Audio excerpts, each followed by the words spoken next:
मैं हूं मोहम्मद इब्राहिम। आप देख रहे हैं दुनिया टीवी आपकी स्क्रीन पर। आज हमारी स्टोरी का मौजू है हिलाल का साया। पार्ट 2 मौजूआ आईएसआई के हैरान कन मिशन, भारत में खफिया दाखिला। पाकिस्तान की खफिया एजेंसी आईएसआई, दुश्मन की नींदें उड़ाने वाले साए। पाकिस्तान की सलामती और खुद मुख्तारी की हिफाजत के लिए कायम की गई खफिया एजेंसी आईएसआई का काम सिर्फ सरहदों की निगरानी तक महदूद नहीं। ये वो प्रासरार ताकत है जो दुश्मन के दिल और दिमाग में खौफ पैदा कर देती है। सरहद के उस पार दुश्मन की गलियों और महलों तक ये साएदार मुजाहिदीन अपने मिशन की तकमील के लिए हम वक्त सरगर्म रहते हैं। उनकी कार्रवाइयाँ सिर्फ जंगी हिकमत अमली नहीं, बल्कि एक ऐसा जुनून है जो वतन की मोहब्बत में डूबा हुआ है। 1990 की दहाई, एक ऐसा मिशन जिसने तारीख बदल दी। इस अजीम इदारे की बेमिसाल कामयाबियों में से एक 1999 की दहाई में रोनमा होने वाला वो खफिया ऑपरेशन था, जब एक पाकिस्तानी जासूस ने न सिर्फ भारतीय एयर फोर्स के यूनिफॉर्म में अपनी शनाख्त छिपाई, बल्कि दिल्ली के सबसे ज़्यादा महफूज समझे जाने वाले फौजी जोन में घुसकर भारत के दफाई राजों को पाकिस्तान तक पहुंचाया। ये कोई आम जासूस नहीं था। उसने बरसों तक भारतीय कल्चर, जबान और फौजी उसूलों को सीखने में गुजारे थे। उसका हर कदम, हर लहजा, हत्ती की चाल ढाल तक दुश्मन की नकल थी। कैसे मुमकिन हुआ? एक ऐसा सवाल जिसका जवाब दुश्मन आज तक ढूंढ रहा है। इस मिशन की कामयाबी का राज सिर्फ यूनिफॉर्म की नकल तैयार करने में नहीं था। इस जासूस ने भारतीय फौज के अंदर अपने लिए एक पूरी पहचान बनाई। जाली दस्तावेजात, तरबियत याफ्ता जहनीत और मकामी एहलकारों के दरमियान घुल मिल जाने की सलाहियत, ये सब वो हुनर थे जिन्होंने उसे दिल्ली की एक मीटिंग में बैठने का मौका दिया, जहां भारतीय फौज के आली अफसरान अपने सबसे खुफिया मंसूबों पर तबादुला ख्याल कर रहे थे।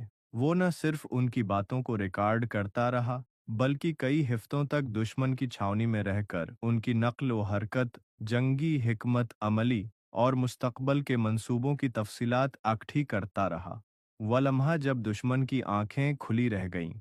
एक रात जब वो खफिया मालूमात लेकर वापस जाने वाला था, भारतीय सिक्योरिटी फोर्सेस को शक हुआ।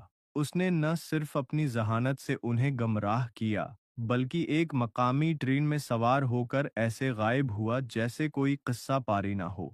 उसकी रवानगी के बाद ही भारत को एहसास हुआ कि उनका सबसे बड़ा राज उनके हाथ से निकल चुका है। ये मालूमात पाकिस्तान पहुंचे तो दिफाई हिकमत अमली में एक इनकलाब आ गया। दुश्मन के हर वार का जवाब पहले से तैयार था। हिलाल के साए, वो हीरो जिन्हें तारीख कभी नहीं जान पाएगी। ये कहानी सिर्फ एक जासूस की नहीं, बल्कि उन हजारों नामालूम हीरोज की है जो पाकिस्तान की सरजमीन को महफूज बनाने के लिए अपनी जिंदगियां वक्फ कर देते हैं। उनके पास न कोई नाम है, न चेहरा, न कोई तमगा, बस एक जज्बा है जो उन्हें दुश्मन के दानत हैं खट्टे करने पर मजबूर करता है। आज भी जब हम आराम से सो रहे होते हैं, ये साएदार मुजाहिदीन दुश्मन की छाती पर बैठकर उसकी सांसें गन रहे होते हैं। सलाम हो उन पर। हमारे लिए ये फख्र की बात है कि हमारे मुहाफिज सिर्फ वतन की खातिर जीते हैं। उनकी वफा का कोई बदला नहीं, सिवाय इस बात के कि हम अपने सिर उठा है कर कह सकें, पाकिस्तान जिंदाबाद।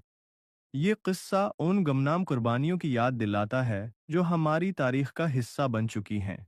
शुक्रिया हमारी वीडियोस को देखने के लिए।